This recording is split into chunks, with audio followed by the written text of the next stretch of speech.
Hello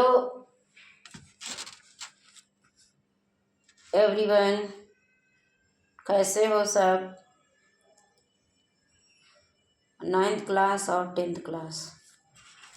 book है आपकी साहित्य सागर, पाठ तुलसीदास जी।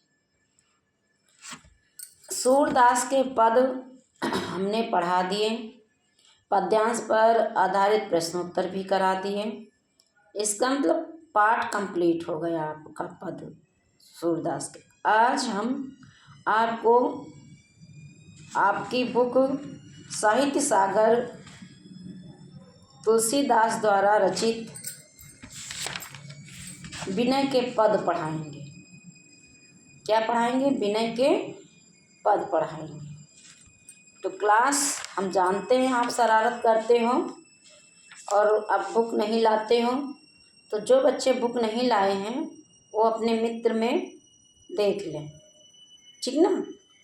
मित्र की बुक में देख लें।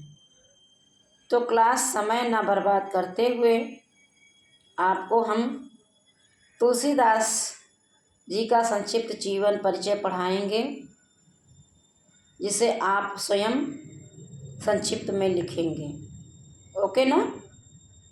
गुड। आइए तो रीड करते हैं चैप्टर को। गोस्वामी तुलसीदास जी भक्ति काल की सगुण धारा की राम भक्ति शाखा के प्रमुख प्रवर्तक माने जाते हैं। निर्गुण शाखा, सगुण शाखा। सगुण शाखा में आपके राम जी हैं और निर्गुण शाखा में निरंकार किसी भी मूर्ति का पूजा या किसी भी उसमें विश्वास नहीं। जैसे कबीरदास जी, तो कबीरदास जी जो संत हैं निर्गुण शाखा के हैं और तुलसीदास जी सगुण शाखा के हैं।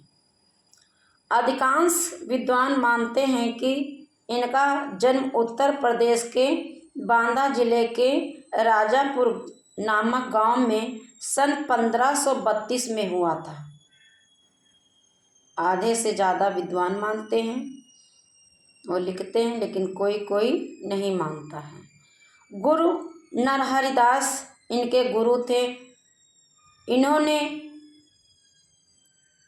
जिन्होंने इन्हें वेद, पुराण तथा अन्य शास्त्रों का अध्ययन कराया। इनकी मृत्यु सन 1623 को हुई तुलसीदास जी की। बेटा देखिए ना, गुरु सब लोग करते हैं, बिना गुरु आप टीचर को ही गुरु मानते हो। गुरु का मतलब होता जो आपको अंधकार से प्रकाश की तरफ ले जाए, उसे हम गुरु कहते हैं।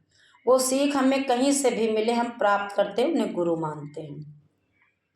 वैसे तो प्रथम गुरु माता भी द्वितीय आपकी टीचर, और उसमें जो आपको सत्य मार्ग का दर्शन कराते हैं उन्हें भी गुरु कहते हैं। तुलसीदास राम के अन्य भक्त थे। तुलसीदास जी जो थे राम जी के बहुत ज़्यादा प्रिय भक्त थे। संवत 1631 में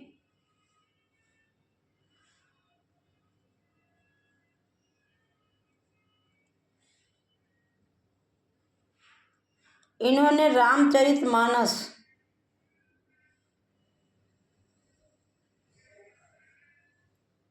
की रचना प्रारंभ की।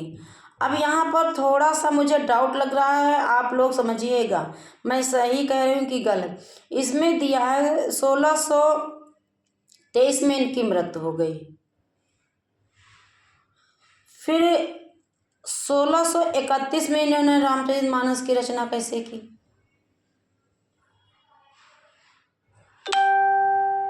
देख रहे हैं ना आप, 1623 में इसमें लिखा है इनकी मृत्यु सन 1623 में हुई।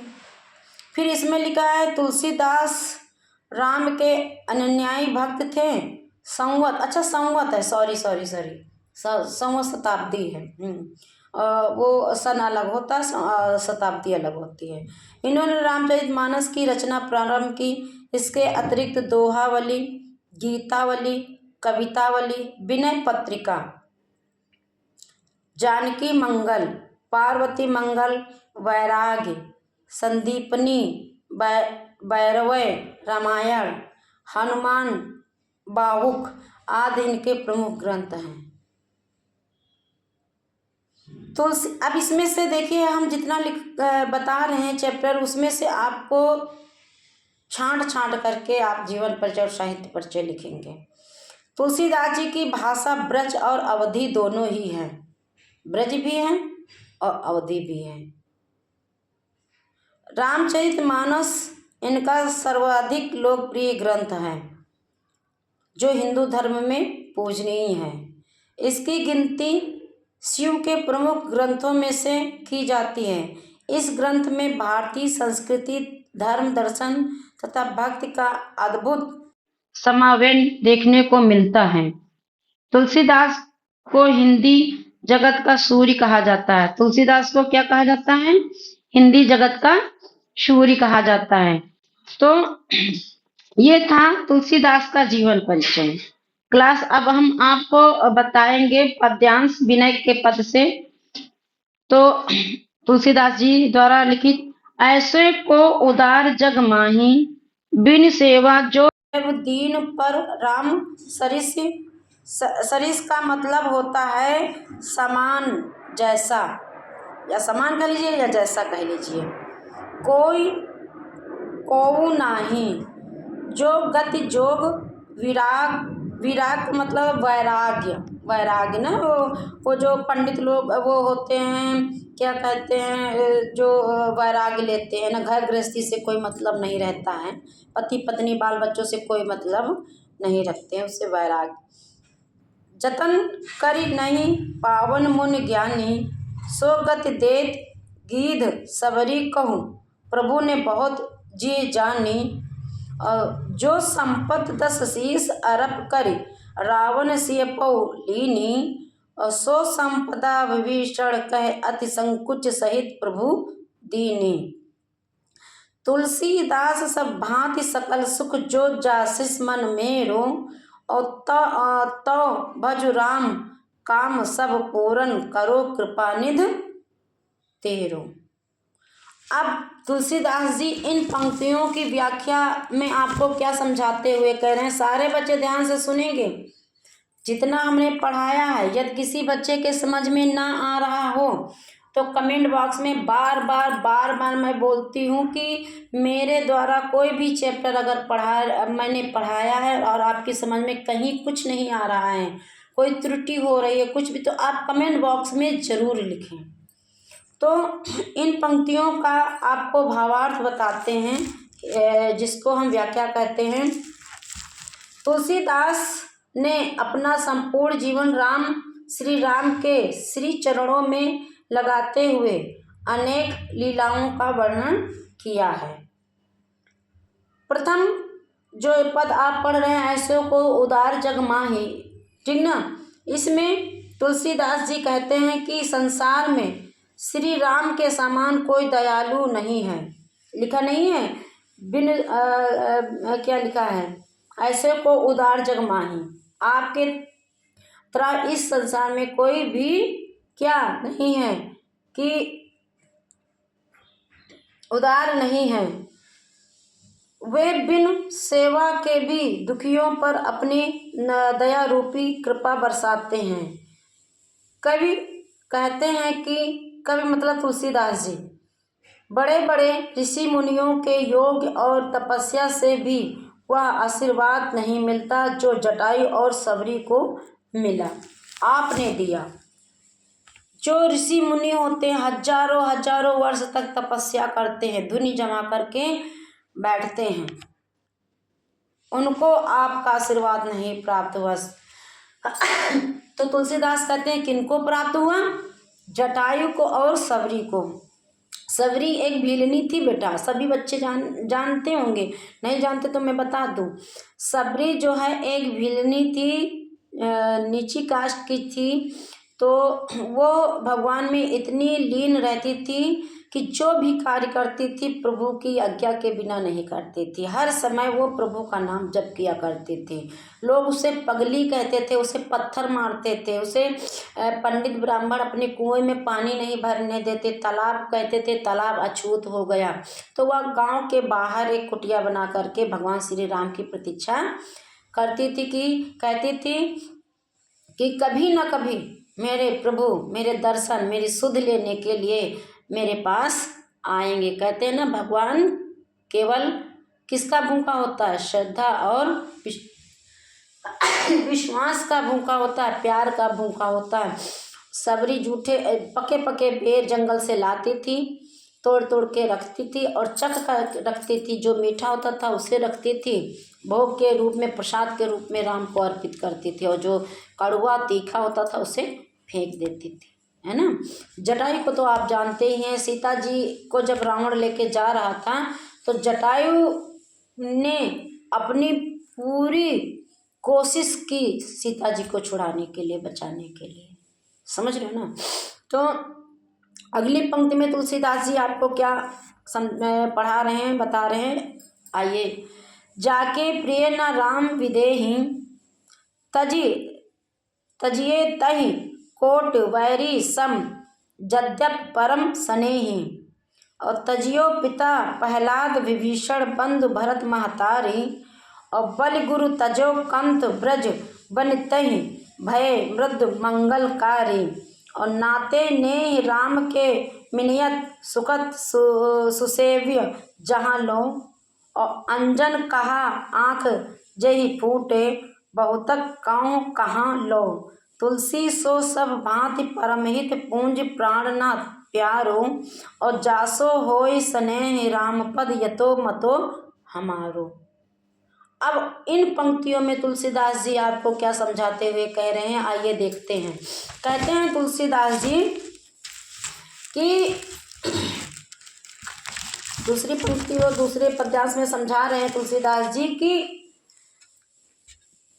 कह रहे हैं तुलसीदास कि जिस मनुष्य में श्री राम के प्रति प्रेम भावना नहीं है वह शत्रुओं के समान है, और ऐसे मनुष्य का त्याग कर देना चाहिए। कवि कहते हैं कि, कवि मतलब तुलसीदास जी कहते हैं कि प्रहलाद ने अपने पिता को त्यागो। क्यों त्यागो? क्योंकि वो जो है हिरण्यकश्यप स्वयं को भगवान समझता था। जो भी भगवान का नाम लेता था उसे वह दंडित करता था, ठीक ना। इसमें तुलसीदास जी साफ साफ कहे, जिसने भी राम को नहीं पहचाना उसका धिक्कार है, उसे समाज में रहने का कोई अधिकार नहीं है, उसे निकाल देना चाहिए। तो यहाँ पर प्रहलाद ने अपने पिता को त्याग दिया। जब उसको पता चला कि अपने को वो भगवान समझ रहा है, साधारण मनुष्य राजा, वो भगवान हरि को ना मान करके वो अपने को हरि जनता से बुलवाता था कि मैं ही भगवान हूँ। तो उसको प्रहलाद जी ने त्याग दिया। फिर भरत ने अपनी माता, अब भरत ने क्या किया?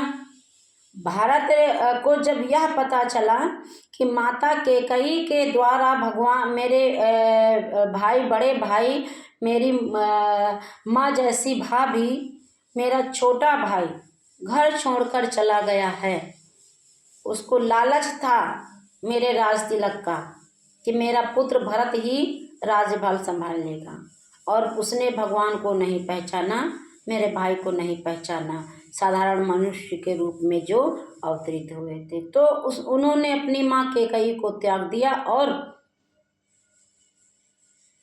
अवध नगर छोड़ करके दूर कुटिया बना करके रहने लगे। फिर क्या हुआ? विभीषण ने अपने भाई का परित्याग कर दिया। रावण की कहानी, विभीषण की कहानी सभी लोग जानते हैं।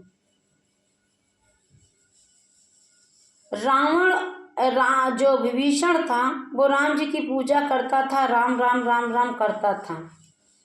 उसने तुलसी जी का पेड़ लगा रखा था। एक बार रावण पढ़ा है, हमने सुना है कहीं कि तुलसी जी का पेड़ लगा रखा था, विभीषण ने उसकी पूजा कर रहा था, क्योंकि वहाँ पे सारे राक्षस थे ना, और रावण भी अपने को भगवान मानता था, तो कोई वहाँ पूजा नहीं कर सकता था, भगवान का नाम नहीं ले। तो जब रावण विभीषण की कुटिया में आता है तो क्या देखता है, तुलसी का पेड़ है। तो तुलसी के पेड़ को वह पहचान जाता कि ये तुलसी का पेड़ है। तो विष्णु वो क्या कहते हैं, विभीषण कहते हैं कि ये एक औषधि है, ये एक औषधि का पेड़ है। क्षमा मांग लेते हैं माता तुलसी से उन्हें बचाने के लिए। फिर दरवाजे पे उसके राम लिखा होता है। तो जब रावण पूछता है विभीषण से, आप राम क्यों लिखे हो, तो कहता है रा से रावण, माँ से मंदोदरी, मतलब मैंने तो राम का नाम ही नहीं लिया। ये रा से रावण आप हो और माँ से मंदोदरी भाभी हैं। तो जब हम कोई झूठ अच्छे के लिए बोलते हैं तो बुरा नहीं होता है। अच्छे के लिए अगर आप झूठ बोलें तो बुरा नहीं होता है। तो विभीषण ने भी अच्छाई के लिए यहाँ पर रा से रावण, माँ से मंदोदरी बता दिया राम जी के नाम को। तो तुलसीदास जी कहते हैं कि जिस मनुष्य के मन में श्री राम के प्रति स्नेह होगा उसी का जीवन मंगलमय होगा। पहले सब बच्चे गाँव में क्या होता था कि जब हम लोगों का बचपन था तो जब सुबह उठ करके लोग घर से अपने अपने बाहर कार्य करने के लिए निकलते थे, जो भी सामने आता था तो लोग एक दूसरे से बोलते थे राम राम भैया, राम राम चाचा, राम राम दादा, ठीक ना। तो उसमें बार बार राम जी का नाम आता था।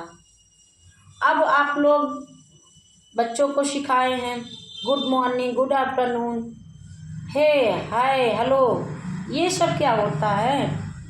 हाँ, आज का युग चल रहा है इंग्लिश युग, इंग्लिश मीडियम बच्चे पढ़ रहे हैं, तो जाहिर सी बात है उसी माहौल में बच्चों को समय के साथ बदलना होता है। तो इसमें कोई बुरी बात नहीं है, समय परिवर्तन होता है, समय परिवर्तन हो गया है।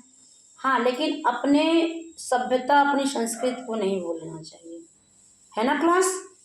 अपनी संस्कृति, मान लो आप अपने मित्रों में हाय, हेलो, गुड मॉर्निंग कह सकते हो, लेकिन अगले से तो आप राधे राधे, ठीक ना, और जय श्री राम, राम राम बोल सकते हो। यही आपका शिष्टाचार है।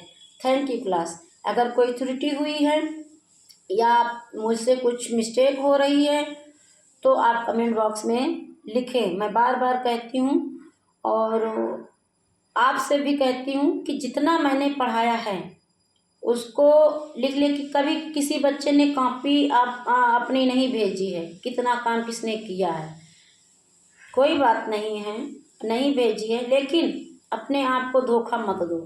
परीक्षा आने वाली है, अभी मैं चैप्टर कंप्लीट करा दूंगी, फिर रिवीजन होगा। Thank you class.